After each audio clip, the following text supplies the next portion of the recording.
আসসালামু আলাইকুম রহমতুল্লাহি ওবরাকাতুহু। প্রিয় দর্শক, আশা করি সবাই ভালো আছেন। বাংলাদেশের এনজিও সংস্থাগুলোর বিরুদ্ধে বাংলাদেশের ওলামায়ে কেরাম যে পরিমাণ সাধারণ মানুষকে সোচ্চার করেছে, আর অন্যকে এরকম সোচ্চার করে নেয়। কারণ এনজিও আমাদের দেশের জনগণের জন্য খুব ভয়াবহ একটা কারণ। তার একটা মেসাল আজকে আমি আপনাদেরকে দিচ্ছি। স্ক্রিনে আপনারা একটা পিকচার দেখছেন, পিকচারের মধ্যে স্পষ্ট দেখতে পাচ্ছেন যে মানুষকে বাসুর দেওয়ার কথা বলে এক জায়গায় সমবেত করে ফটো সেশন করেছে, মানে ছবি তুলেছে। মানুষকে যে বাসুর দিচ্ছে এই দেওয়ার একটা ছবি তুলছে। ছবি তুলে তাদেরকে এই ছবি সংগ্রহ করার পরে খিচুড়ির প্যাকেট ধরিয়ে দিয়ে তাদেরকে আপন আপন জায়গায় পাঠিয়ে দেওয়া হয়েছে। তাদেরকে আর বাসুর দেয় না, বাসুরগুলো বাসুরের জায়গায় পাঠিয়ে দেওয়া হয়েছে। তার মানে এই যে ছবিগুলো সংগ্রহ করা হয়েছে, এই ছবিগুলো সংগ্রহ করে তারা কী করবে? অ্যাডভার্টাইজ করবে।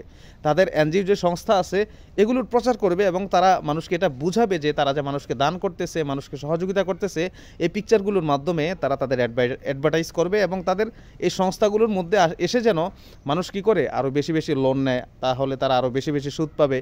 তারপরে এবং তাদের সংস্থাগুলোর মধ্যে যেন মানুষ এসে কী করে? ডিপোজিট করে, যাতে তারা আরও বেশি সুদ সংগ্রহ করতে পারে।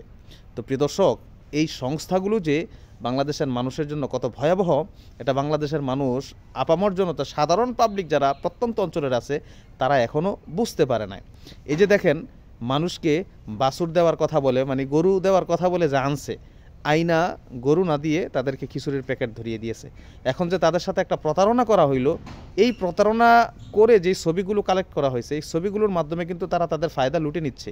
তারা কিন্তু তাদের কাজ চালিয়ে যাচ্ছে। তারা এগুলোর মাধ্যমে মানুষকে অ্যাডভার্টাইজ করে মানুষের কাছে এগুলো পৌঁছে দিয়ে অন্যান্য মানুষকে তাদের কোম্পানির দিকে আহ্বান করছে। কিন্তু সাধারণ মানুষ তো তাদের এই প্রতারণাগুলো বুঝে না। তাদের এই প্রতারণাগুলো তো সাধারণ মানুষ দেখে না বা সাধারণ মানুষের চোখে পড়ে না।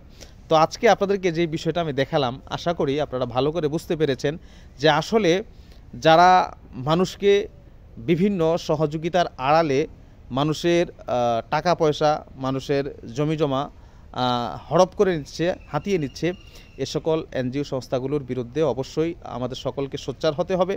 এবং এই যে একটা ঘটনা ঘটছে, বাছুর দেওয়ার যে নাটক করেছে, আমরা চাই না যে এই নাটক আর অন্য কোনো গরিব অসহায় মানুষের সাথে ঘটুক। তাদেরকে বাছুর দেওয়ার কথা বলে ডেকে এনে বাছুর না দিয়ে তাদেরকে ফটো সেশন করে খিচুড়ির প্যাকেট ধরিয়ে দেখ, এটা আমরা আর কেউ চাই না। আর যারা এই সকল ঘটনার সম্মুখীন কখনো হয়েছেন, তারা অবশ্যই আপনাদের সেই ঘটনা অবশ্যই আমাদের কমেন্ট বক্সের মধ্যে জানিয়ে যাবেন, কার কার সাথে এরকম ঘটেছে। আর বাংলাদেশের এনজিও সংস্থাগুলোর ব্যাপারে আপনাদের মন্তব্য কি অবশ্যই কমেন্টে জানিয়ে যাবেন। আর বাংলাদেশের অসহায় আপামর জনতার জন্য এনজিও সংস্থাগুলো আসলেই কি ক্ষতির কারণ, নাকি তাদের জন্য মঙ্গলের কারণ, এই বিষয়টা আপনাদের কাছে জানতে চাই। কারণ যারা ভয়াবহতার শিকার হয়েছে তারাই একমাত্র বলতে পারবে যে এনজিও সংস্থাগুলো তাদের সাথে কী আচরণ করেছে। আর এছাড়া অন্য কেউ এটার ভয়াবহতা কখনো উপলব্ধি করতে পারবে না। সুতরাং আপনার সাথে যদি কখনো এরকম কোনো ঘটনা ঘটে থাকে, তাহলে অবশ্যই আমাদের এই ভিডিওর কমেন্ট বক্সে জানিয়ে ভিডিওটা শেয়ার করে দিবেন অন্যকে দেখার জন্য।